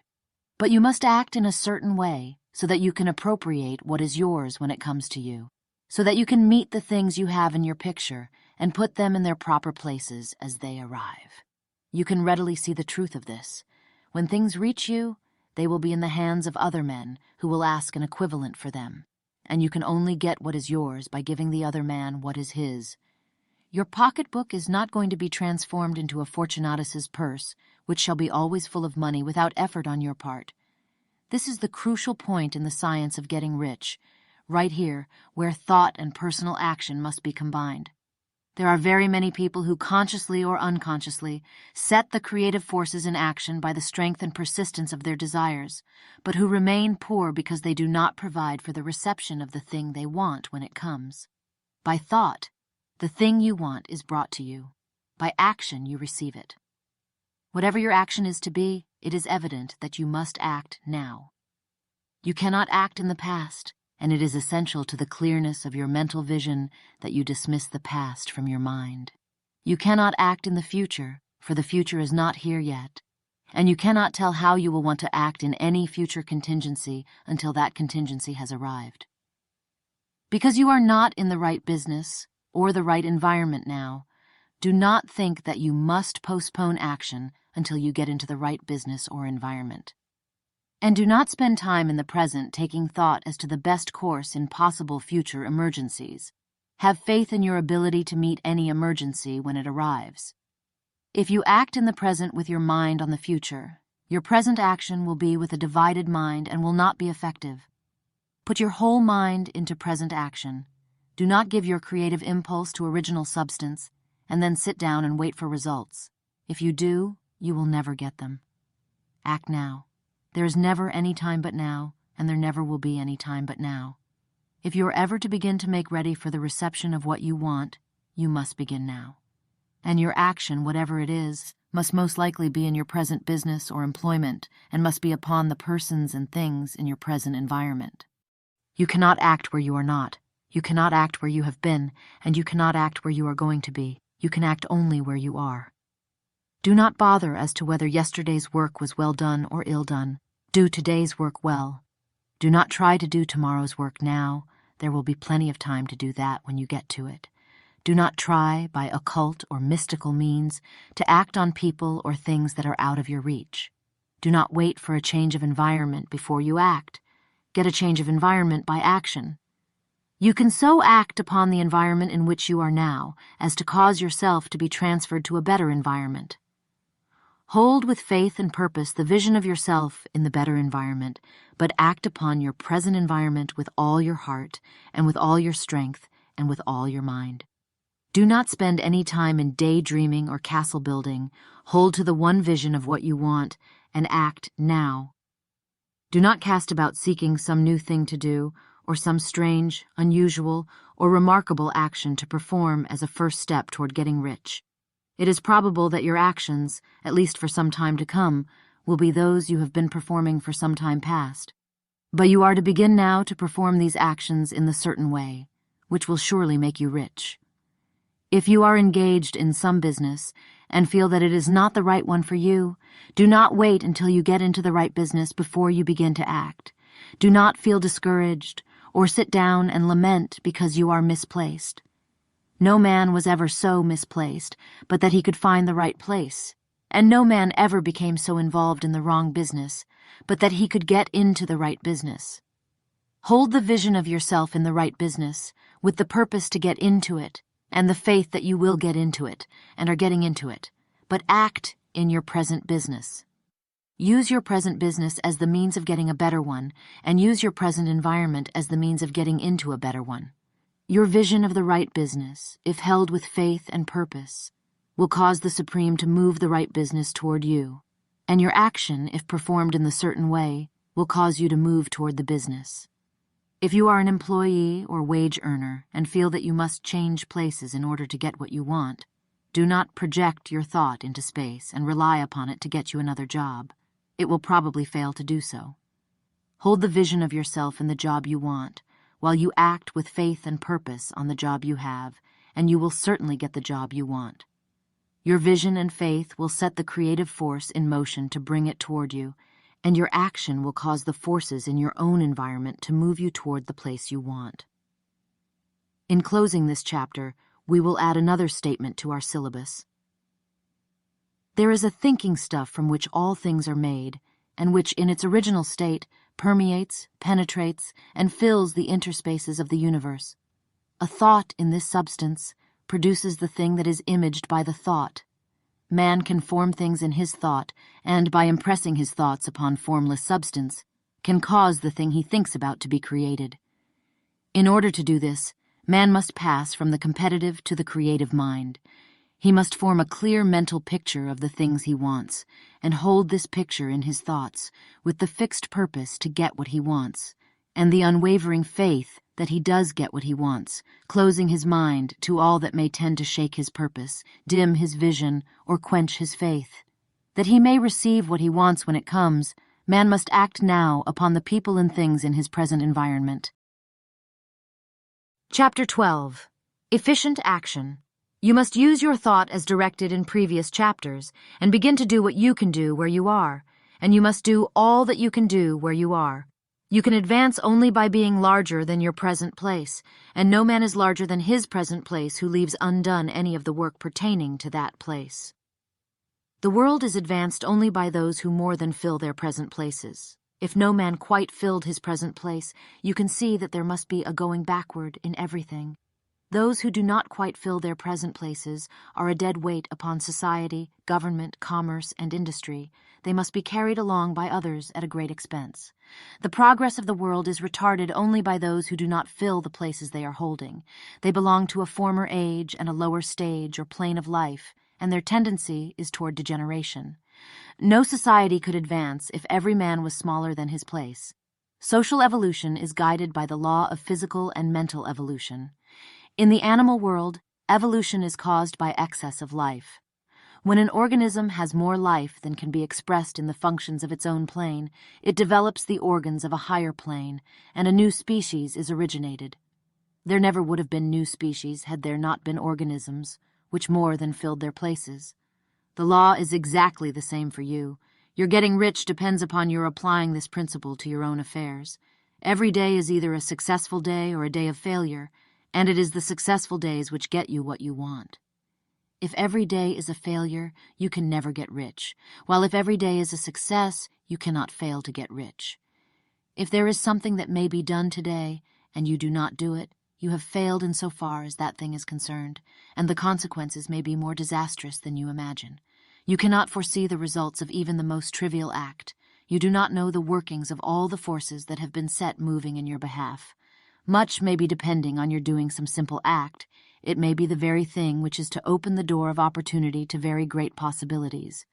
You can never know all the combinations which Supreme Intelligence is making for you in the world of things and of human affairs. Your neglect or failure to do some small thing may cause a long delay in getting what you want. Do every day all that can be done that day. There is, however, a limitation or qualification of the above that you must take into account. You are not to overwork, nor to rush blindly into your business in the effort to do the greatest possible number of things in the shortest possible time. You are not to try to do tomorrow's work today, nor to do a week's work in a day. It is really not the number of things you do, but the efficiency of each separate action that counts. Every act is, in itself, either a success or a failure. Every act is, in itself, either effective or inefficient. Every inefficient act is a failure, and if you spend your life in doing inefficient acts, your whole life will be a failure. The more things you do, the worse for you, if all your acts are inefficient ones. On the other hand, every efficient act is a success in itself, and if every act of your life is an efficient one, your whole life must be a success. The cause of failure is doing too many things in an inefficient manner and not doing enough things in an efficient manner. You will see that it is a self-evident proposition that if you do not do any inefficient acts, and if you do a sufficient number of efficient acts, you will become rich. If now it is possible for you to make each act an efficient one, you see again that the getting of riches is reduced to an exact science, like mathematics. The matter turns then on the question whether you can make each separate act a success in itself.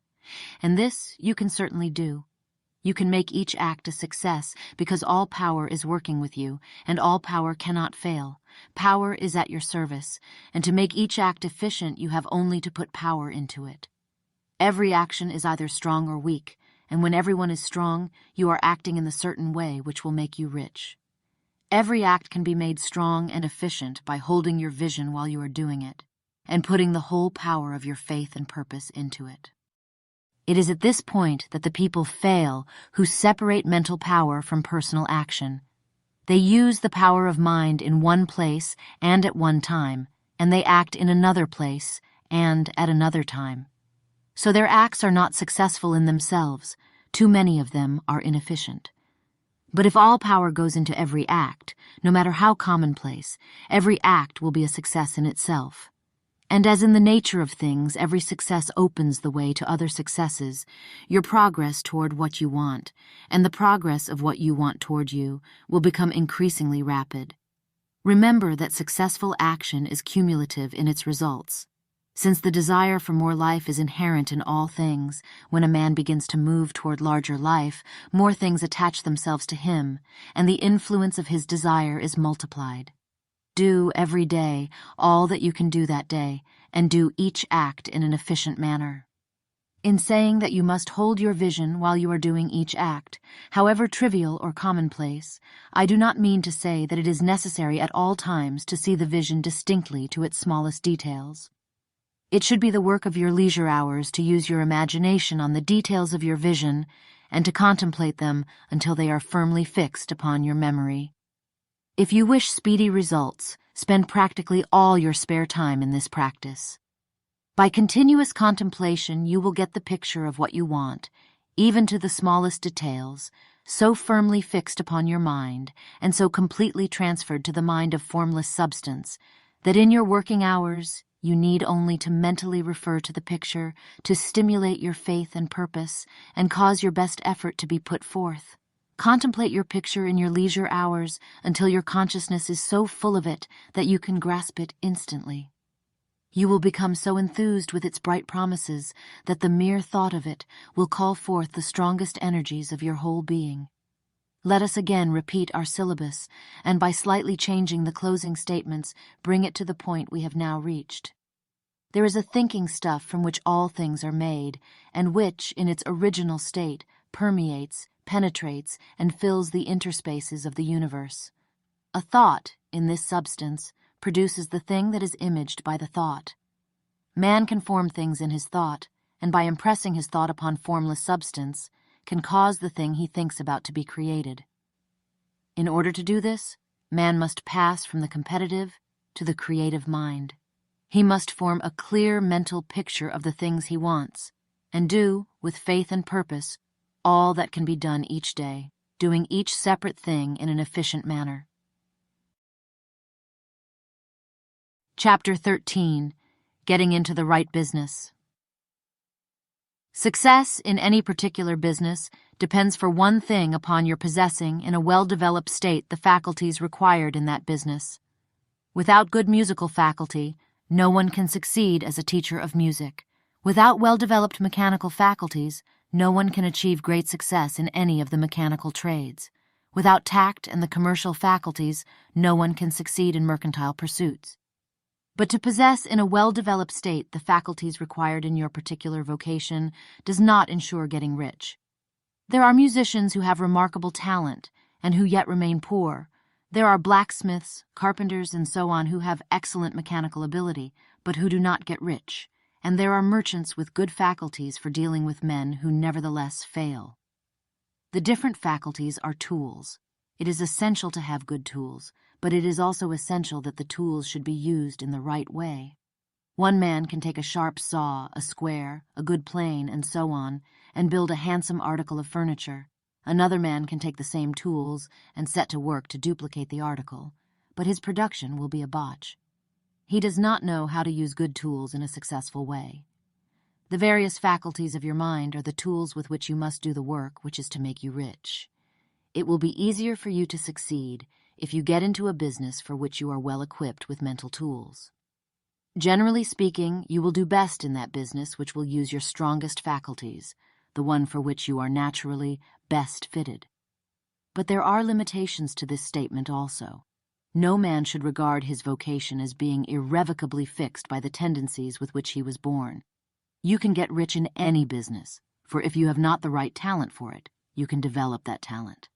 It merely means that you will have to make your tools as you go along, instead of confining yourself to the use of those with which you were born.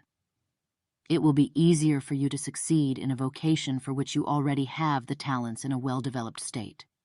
But you can succeed in any vocation, for you can develop any rudimentary talent, and there is no talent of which you have not at least the rudiment. You will get rich most easily in point of effort, if you do that for which you are best fitted. But you will get rich most satisfactorily if you do that which you want to do. Doing what you want to do is life, and there is no real satisfaction in living if we are compelled to be forever doing something which we do not like to do and can never do what we want to do. And it is certain that you can do what you want to do. The desire to do it is proof that you have within you the power which can do it. Desire is a manifestation of power. The desire to play music is the power which can play music seeking expression and development. The desire to invent mechanical devices is the mechanical talent seeking expression and development. Where there is no power, either developed or undeveloped, to do a thing, there is never any desire to do that thing, and where there is strong desire to do a thing, it is certain proof that the power to do it is strong and only requires to be developed and applied in the right way. All things else being equal, it is best to select the business for which you have the best developed talent. But if you have a strong desire to engage in any particular line of work, you should select that work as the ultimate end at which you aim.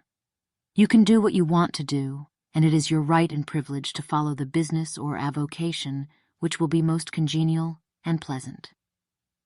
You are not obliged to do what you do not like to do, and should not do it except as a means to bring you to the doing of the thing you want to do.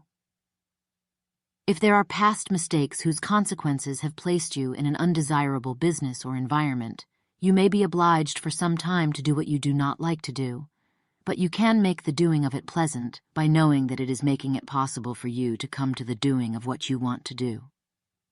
If you feel that you are not in the right vocation, do not act too hastily in trying to get into another one. The best way generally to change business or environment is by growth. Do not be afraid to make a sudden and radical change if the opportunity is presented, and you feel after careful consideration that it is the right opportunity. But never take sudden or radical action when you are in doubt as to the wisdom of doing so. There is never any hurry on the creative plane, and there is no lack of opportunity. When you get out of the competitive mind, you will understand that you never need to act hastily. No one else is going to beat you to the thing you want to do. There is enough for all. If one place is taken, another and a better one will be opened for you a little farther on. There is plenty of time. When you are in doubt, wait. Fall back on the contemplation of your vision and increase your faith and purpose, and by all means, in times of doubt and indecision, cultivate gratitude. A day or two spent in contemplating the vision of what you want and in earnest thanksgiving that you are getting it will bring your mind into such close relationship with the Supreme that you will make no mistake when you do act. There is a mind which knows all there is to know, and you can come into close unity with this mind by faith and the purpose to advance in life if you have deep gratitude. Mistakes come from acting hastily, or from acting in fear or doubt, or in forgetfulness of the right motive, which is more life to all and less to none. As you go on in the certain way, opportunities will come to you in increasing number, and you will need to be very steady in your faith and purpose, and to keep in close touch with the All-Mind by reverent gratitude. Do all that you can do in a perfect manner every day, but do it without haste, worry, or fear. Go as fast as you can, but never hurry. Remember that in the moment you begin to hurry, you cease to be a creator and become a competitor. You drop back upon the old plane again. Whenever you find yourself hurrying, call a halt. Fix your attention on the mental image of the thing you want, and begin to give thanks that you are getting it. The exercise of gratitude will never fail to strengthen your faith and renew your purpose. Chapter 14. The Impression of Increase. Whether you change your vocation or not, your actions for the present must be those pertaining to the business in which you are now engaged. You can get into the business you want by making constructive use of the business you are already established in, by doing your daily work in a certain way. And insofar as your business consists in dealing with other men, whether personally or by letter, the key thought of all your efforts must be to convey to their minds the impression of increase. Increase is what all men and all women are seeking. It is the urge of the formless intelligence within them seeking fuller expression. The desire for increase is inherent in all nature. It is the fundamental impulse of the universe. All human activities are based on the desire for increase. People are seeking more food, more clothes, better shelter, more luxury, more beauty, more knowledge, more pleasure, increase in something, more life. Every living thing is under this necessity for continuous advancement. Where increase of life ceases, dissolution and death set in at once. Man instinctively knows this, and hence he is forever seeking more. This law of perpetual increase is set forth by Jesus in the parable of the talents. Only those who gain more retain any. From him who hath not shall be taken away even that which he hath. The normal desire for increased wealth is not an evil or a reprehensible thing. It is simply the desire for more abundant life. It is aspiration, and because it is the deepest instinct of their natures, all men and women are attracted to him who can give them more of the means of life. In following the certain way as described in the foregoing pages, you are getting continuous increase for yourself, and you are giving it to all with whom you deal. You are a creative center, from which increase is given off to all. Be sure of this, and convey assurance of the fact to every man, woman, and child with whom you come in contact. No matter how small the transaction, even if it be only the selling of a stick of candy to a little child, put into it the thought of increase, and make sure that the customer is impressed with the thought. Convey the impression of advancement with everything you do, so that all people shall receive the impression that you are an advancing man, and that you advance all who deal with you. Even to the people whom you meet in a social way, without any thought of business, and to whom you do not try to sell anything, give the thought of increase. You can convey this impression by holding the unshakable faith that you, yourself, are in the way of increase, and by letting this faith inspire, fill, and permeate every action. Do everything that you do in the firm conviction that you are an advancing personality, and that you are giving advancement to everybody. Feel that you are getting rich, and that in so doing you are making others rich and conferring benefits on all. Do not boast or brag of your success, or talk about it unnecessarily. True faith is never boastful. Wherever you find a boastful person, you find one who is secretly doubtful and afraid. Simply feel the faith and let it work out in every transaction. Let every act and tone and look express the quiet assurance that you are getting rich, that you are already rich. Words will not be necessary to communicate this feeling to others. They will feel the sense of increase when in your presence and will be attracted to you again. You must so impress others that they will feel that in associating with you, they will get increase for themselves. See that you give them a use value greater than the cash value you are taking from them. Take an honest pride in doing this and let everybody know it, and you will have no lack of customers. People will go where they are given increase, and the Supreme, which desires increase in all, and which knows all, will move toward you men and women who have never heard of you. Your business will increase rapidly, and you will be surprised at the unexpected benefits which will come to you. You will be able from day to day to make larger combinations, secure greater advantages, and to go on into a more congenial vocation if you desire to do so. But in doing all this, you must never lose sight of your vision of what you want, or your faith and purpose to get what you want. Let me here give you another word of caution in regard to motives. Beware of the insidious temptation to seek for power over other men.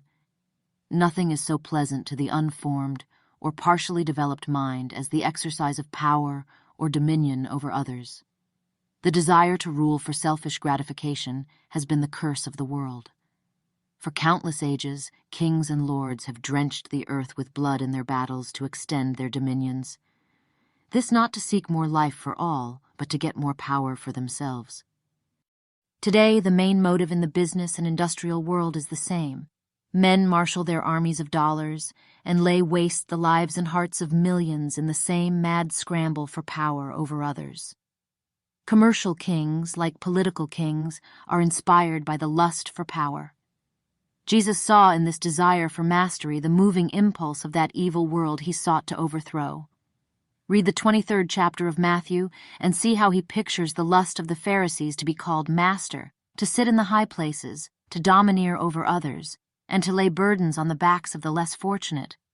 And note how he compares this lust for dominion with the brotherly seeking for the common good to which he calls his disciples. Look out for the temptation to seek for authority, to become a master, to be considered as one who is above the common herd, to impress others by lavish display, and so on. The mind that seeks for mastery over others is the competitive mind, and the competitive mind is not the creative one.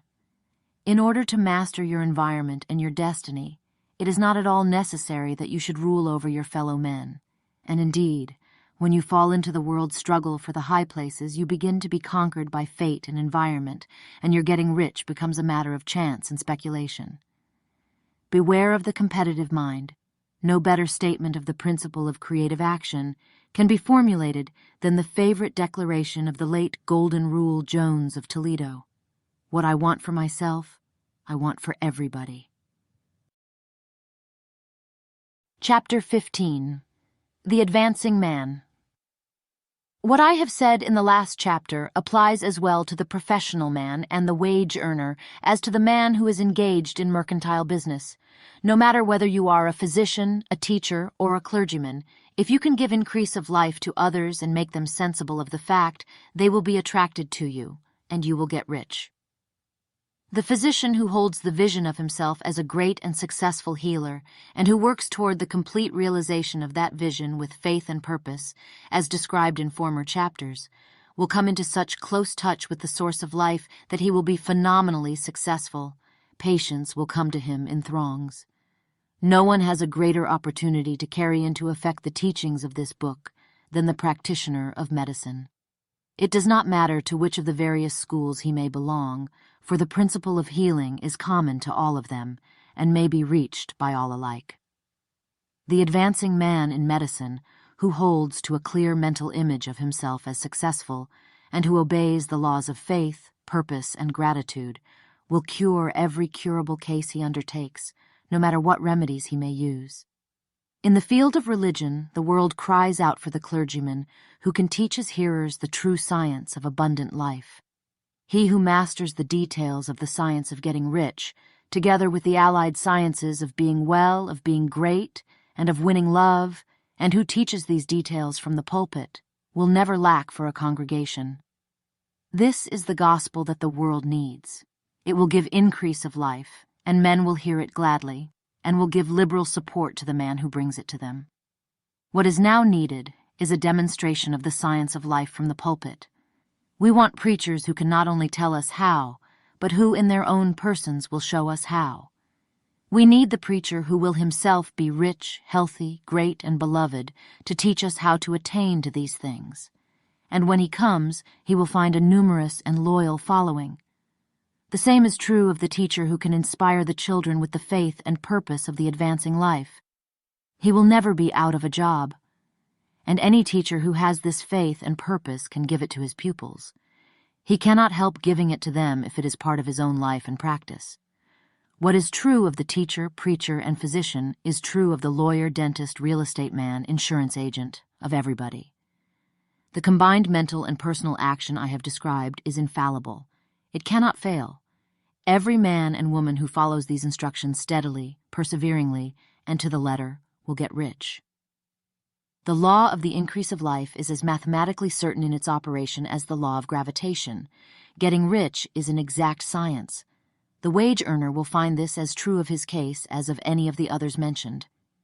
Do not feel that you have no chance to get rich because you are working where there is no visible opportunity for advancement, where wages are small and the cost of living high. Form your clear mental vision of what you want and begin to act with faith and purpose. Do all the work you can do every day and do each piece of work in a perfectly successful manner. Put the power of success and the purpose to get rich into everything that you do. But do not do this merely with the idea of currying favor with your employer in the hope that he or those above you will see your good work and advance you. It is not likely that they will do so. The man who is merely a good workman, filling his place to the very best of his ability and satisfied with that, is valuable to his employer, and it is not to the employer's interest to promote him. He is worth more where he is. To secure advancement, something more is necessary than to be too large for your place. The man who is certain to advance is the one who is too big for his place and who has a clear concept of what he wants to be, who knows that he can become what he wants to be and who is determined to be what he wants to be. Do not try to more than fill your present place with a view to pleasing your employer. Do it with the idea of advancing yourself.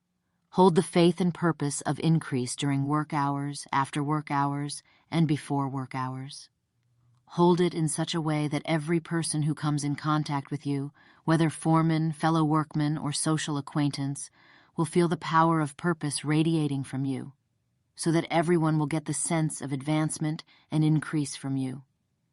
Men will be attracted to you, and if there is no possibility for advancement in your present job, you will very soon see an opportunity to take another job.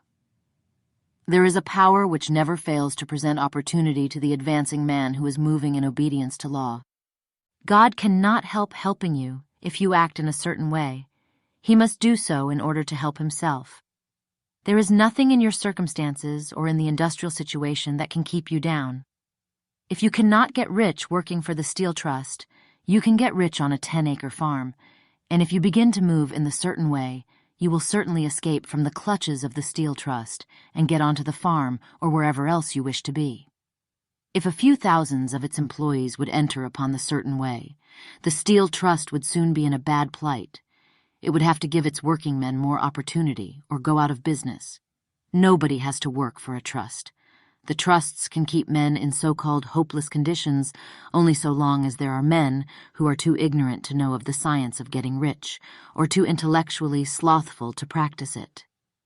Begin this way of thinking and acting, and your faith and purpose will make you quick to see any opportunity to better your condition. Such opportunities will speedily come, for the Supreme, working in all, and working for you, will bring them before you. Do not wait for an opportunity to be all that you want to be.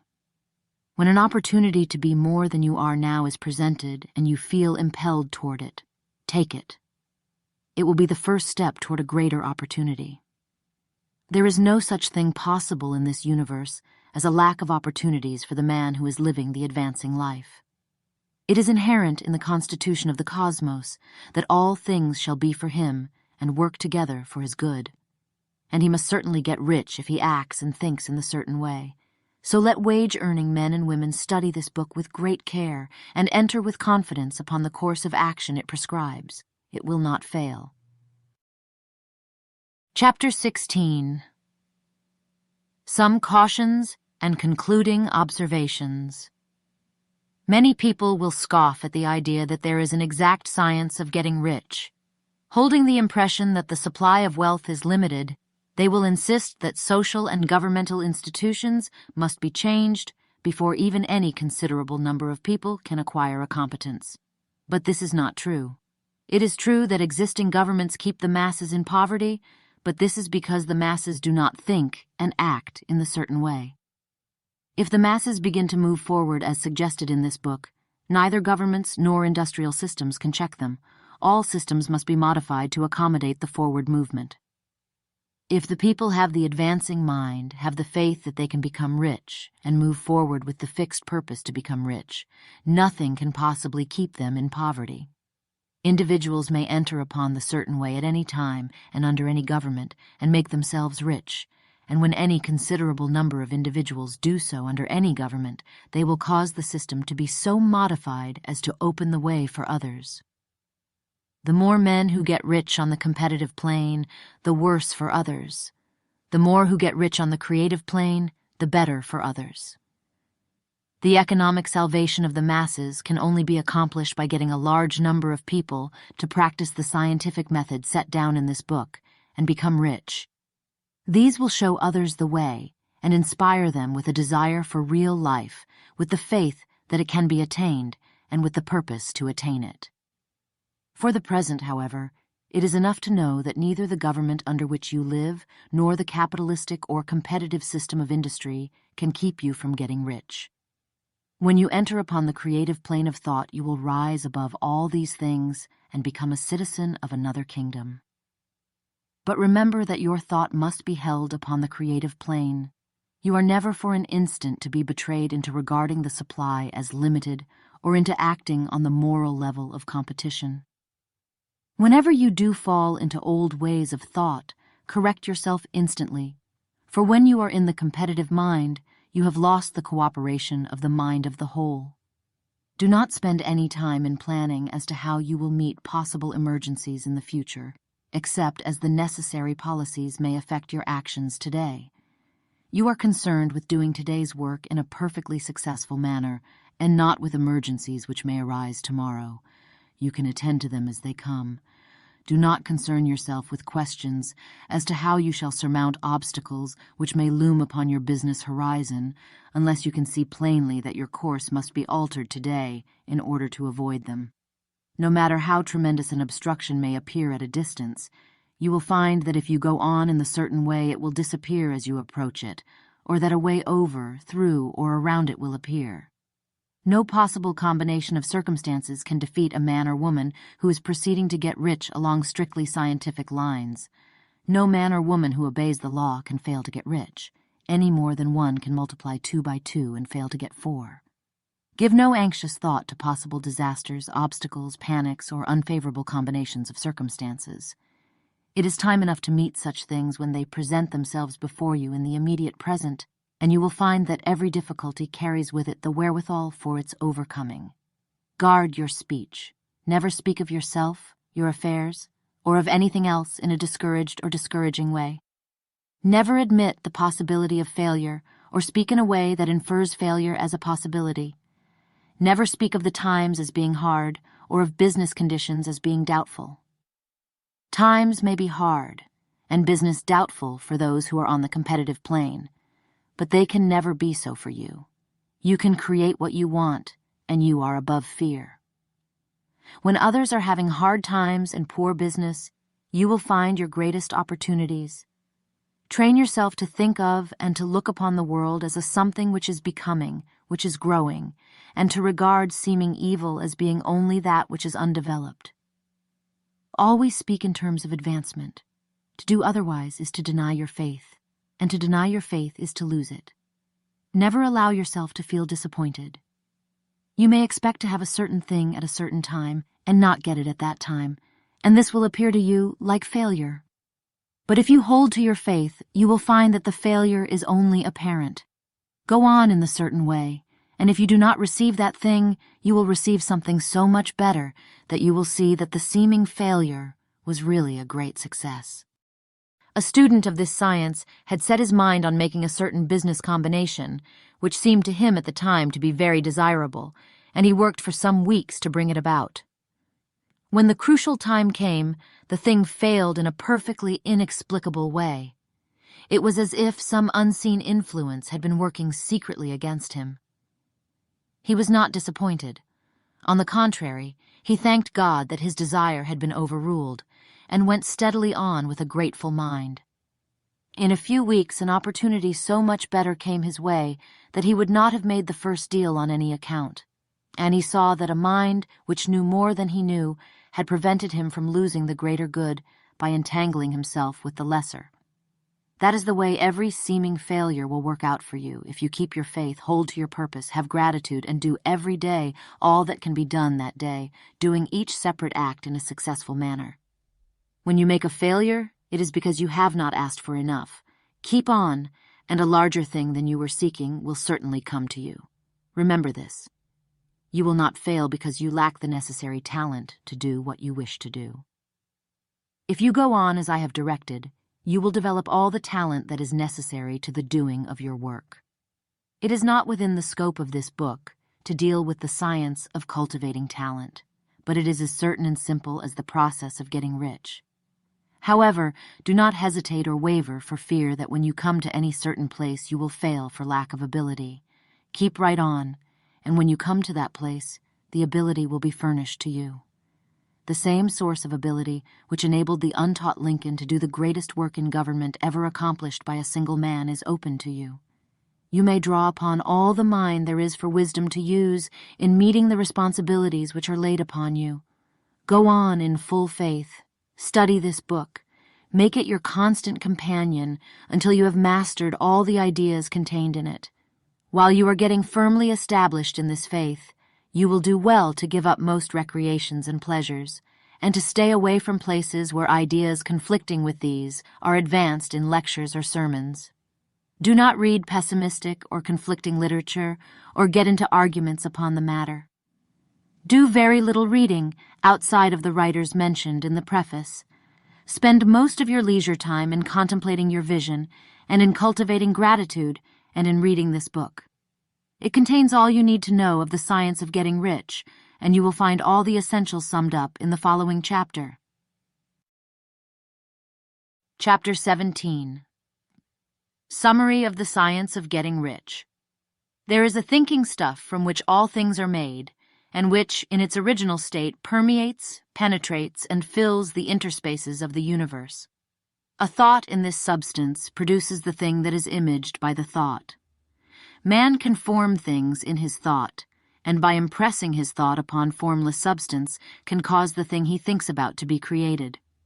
In order to do this, man must pass from the competitive to the creative mind. Otherwise, he cannot be in harmony with the formless intelligence, which is always creative and never competitive in spirit. Man may come into full harmony with the formless substance by entertaining a lively and sincere gratitude for the blessings it bestows upon him. Gratitude unifies the mind of man with the intelligence of substance, so that man's thoughts are received by the formless. Man can remain upon the creative plane only by uniting himself with the formless intelligence, through a deep and continuous feeling of gratitude. Man must form a clear and definite mental image of the things he wishes to have, to do, or to become, and he must hold this mental image in his thoughts while being deeply grateful to the Supreme that all his desires are granted to him. The man who wishes to get rich must spend his leisure hours in contemplating his vision and in earnest thanksgiving that the reality is being given to him. Too much stress cannot be laid on the importance of frequent contemplation of the mental image, coupled with unwavering faith and devout gratitude. This is the process by which the impression is given to the formless and the creative forces set in motion. The creative energy works through the established channels of natural growth and of the industrial and social order. All that is included in his mental image will surely be brought to the man who follows the instructions given above and whose faith does not waver. What he wants will come to him through the ways of established trade and commerce. In order to receive his own when it shall come to him, man must be active, and this activity can only consist in more than filling his present place. He must keep in mind the purpose to get rich through the realization of his mental image. And he must do, every day, all that can be done that day, taking care to do each act in a successful manner. He must give to every man a use value in excess of the cash value he receives, so that each transaction makes for more life. And he must so hold the advancing thought that the impression of increase will be communicated to all with whom he comes in contact. The men and women who practice the foregoing instructions will certainly get rich, and the riches they receive will be in exact proportion to the definiteness of their vision, the fixity of their purpose, the steadiness of their faith, and the depth of their gratitude. You've been listening to The Science of Getting Rich by Wallace D. Wattles. Thank you for listening to this Neville Daily audiobook. Please subscribe for free at nevilledaily.com to receive future audiobooks, weekly inspiration, free lectures, and books to help you on your journey. Head over to nevilledaily.com to join the free newsletter. Thank you for listening, and may your heart's deepest desires manifest.